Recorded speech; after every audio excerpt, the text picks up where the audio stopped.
Selamat pagi anak-anakku sekalian.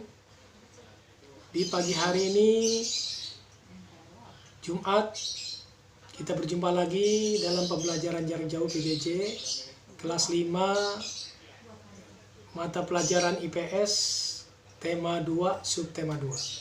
Sebelum kita mulai pembelajaran kita pada pagi hari ini, marilah kita berdoa dengan membaca basmalah.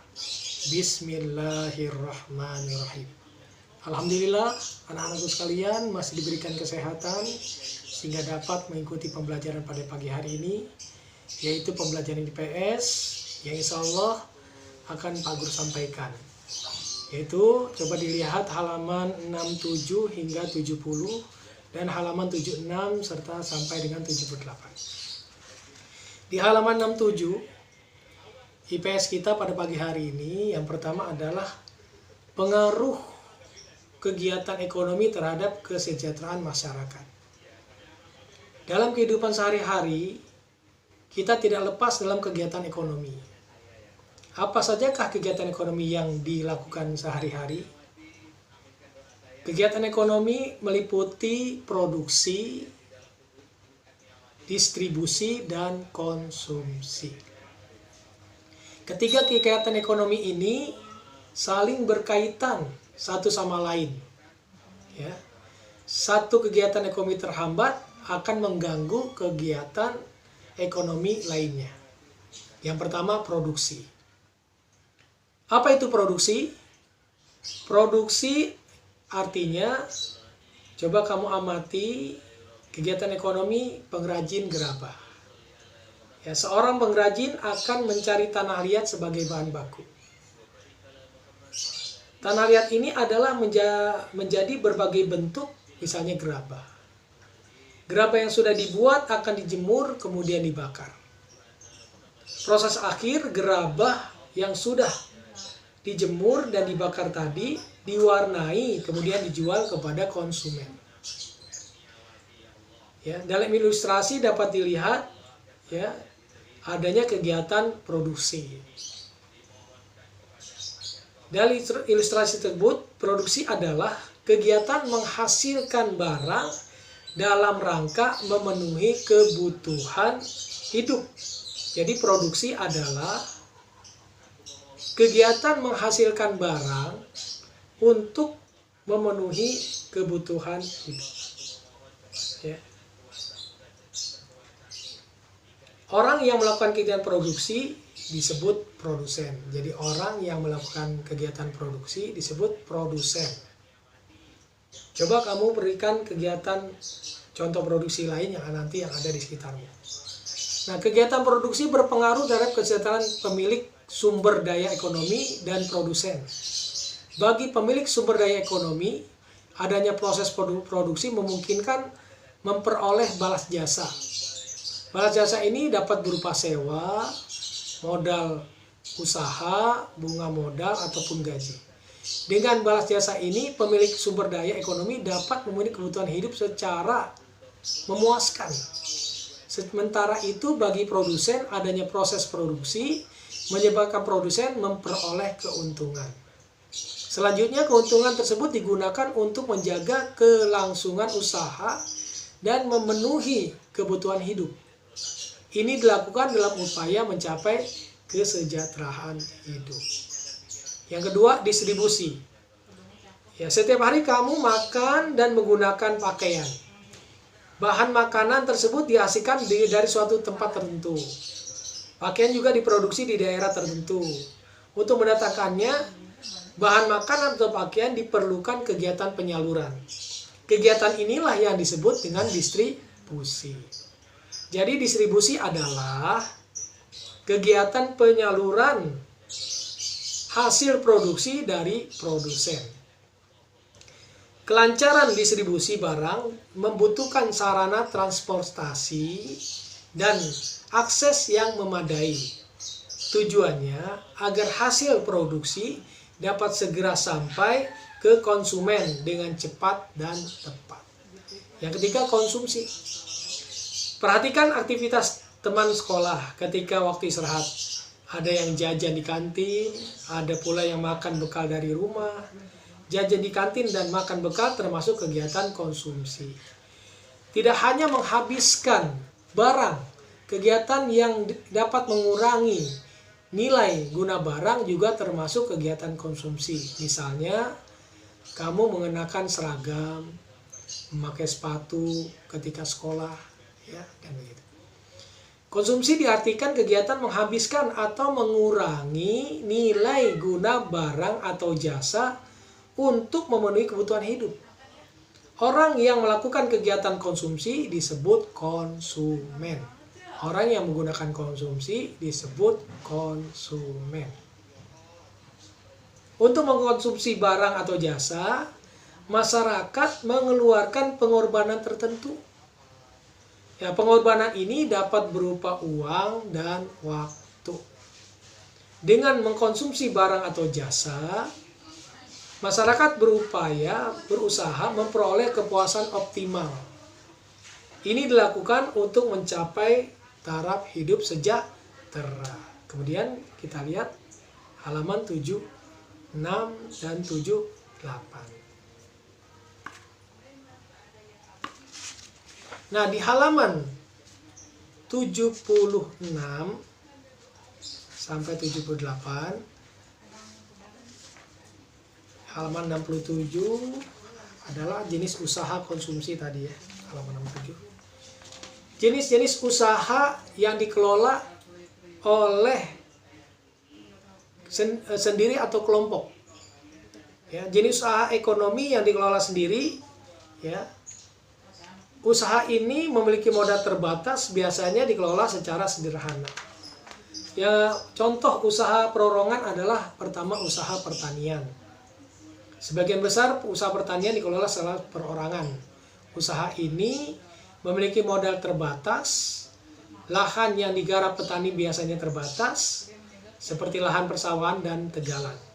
Namun ada juga usaha pertanian yang dilakukan secara besar-besaran, yang dilakukan oleh suatu industri pertanian. Yang kedua, usaha perdagangan. Ya, biasanya perorangan nih. Usaha perdagangan secara perorangan biasanya berskala kecil dan sedang. Contohnya pedagang asongan, pedagang keliling, pedagang kaki lima, pedagang di pasar, warung, dan toko kelontong. Yang ketiga, usaha jasa. Ya, perhatikan usaha jasa di sekitar kita. Coba sebutkan usaha jasa tersebut. Ya, ada fotokopi, bengkel, potong rambut, jual pulsa, dan sebagainya. Yang keempat, industri kecil. Ini termasuk biasanya perorangan juga. Industri yang dikelola perorangan merupakan industri rumahan. Contohnya usaha kerajinan tangan berupa pembuatan keramik, souvenir, tembikar, anyaman, mebel, dan sebagainya. Yang kedua, usaha ekonomi yang dikelola oleh kelompok. Nah, usaha ekonomi yang dikelola secara bersamaan, baik modal pengelolaan maupun keuntungan bentuk usaha ekonomi bersama adalah sebagai berikut. Yang pertama, firma. Firma adalah usaha ekonomi bersama yang didirikan oleh sekurangnya dua sekutu. Pendiri firma biasanya orang-orang yang saling kenal satu sama lain. Setiap anggota firma memiliki hak untuk bertindak atas nama firma. Anggota firma juga bertanggung jawab secara penuh atas resiko kerugian firma. Usaha berbentuk firma biasanya bergerak di bidang layanan konsultasi, hukum, dan keuangan. Yang kedua, persekutuan komoditer atau CV. Ya, didirikan oleh sekurangnya dua orang yang menyetor modal. Pada CV terdapat dua jenis sekutu, yaitu sekutu aktif dan sekutu pasif. Sekutu aktif berperan sebagai investor dan pengelola CV. Sekutu pasif berperan sebagai investor tanpa terlibat dalam pengelolaan CV. Usaha berbentuk CV dapat dikembangkan dari firma. Ini dimungkinkan jika firma ingin memperluas usahanya dan membutuhkan banyak modal. Yang ketiga, perseroan terbatas atau PT. Adalah usaha bersama yang modalnya berupa kumpulan saham. Saham diartikan sebagai bukti kepemilikan suatu perusahaan atas penyetoran modal. Setiap saham memiliki nilai nominal tertentu. Pemilik saham akan memperoleh keuntungan berupa dividen. Bagi perseroan yang ingin mengembangkan dan memperluas usaha sahamnya, dapat diperdagangkan di pasar modal. Yang keempat, badan usaha milik negara, BUMN. BUMN atau perusahaan negara yaitu sebuah perusahaan yang seluruh atau sebagian modalnya dimiliki oleh negara. BUMN dapat berbentuk perusahaan umum (PRUM) dan juga perusahaan terbatas atau PT. BUMN bergerak di bidang usaha yang bersifat strategis atau vital. Di Indonesia juga terdapat badan usaha milik daerah atau BUMD atau perusahaan daerah. BUMD merupakan perusahaan yang modalnya dimiliki oleh pemerintah daerah. Apa sajakah tujuan pendirian BUMD? Yang pertama, ikut melaksanakan pembangunan ekonomi daerah dan pembangunan ekonomi nasional. Yang kedua, memenuhi kebutuhan rakyat dan menyediakan lapangan kerja untuk mewujudkan masyarakat adil dan makmur. Yang kelima, koperasi. Di Indonesia berkembang usaha bersama yang bertujuan mensejahterakan anggotanya. Usaha yang dimaksud adalah koperasi. Menurut Undang-Undang Nomor 25 Tahun 1992 tentang perkoperasian, koperasi adalah badan usaha yang beranggotakan orang-orang atau badan hukum koperasi dengan melandaskan kegiatan berdasarkan prinsip koperasi sekaligus gerakan ekonomi rakyat yang berdasarkan atas kekeluargaan. Koperasi diatur dalam Undang-Undang Dasar 1945 Pasal 33 Ayat 1. Yaitu bentuk perekonomian yang disusun atas usaha bersama berdasarkan asas kekeluargaan. Koperasi sesuai dengan Undang-Undang Dasar 1945 Pasal 33 Ayat 1, yaitu bentuk perekonomian yang disusun atas usaha bersama berdasarkan atas asas kekeluargaan. Koperasi pertama kali dikembangkan oleh Dr. Andes Muhammad Hatta, Bung Hatta. Atas dasar perannya tersebut, beliau dijuluki sebagai Bapak Koperasi Indonesia. Ada beberapa bentuk koperasi yang berkembang di Indonesia. Bentuk-bentuk itu antara lain satu, koperasi konsumsi, yaitu koperasi usaha bersama yang menyediakan berbagai barang konsumsi untuk memenuhi kebutuhan sehari-hari. Contohnya ada beras, gula, minyak, sabun, perlengkapan rumah tangga, barang elektronik. Tujuannya memenuhi kebutuhan konsumsi sehari-hari bagi anggota dengan harga dan mutu yang layak. Yang kedua, koperasi simpan pinjam, yaitu usaha bersama yang menyediakan layanan simpan pinjam koperasi.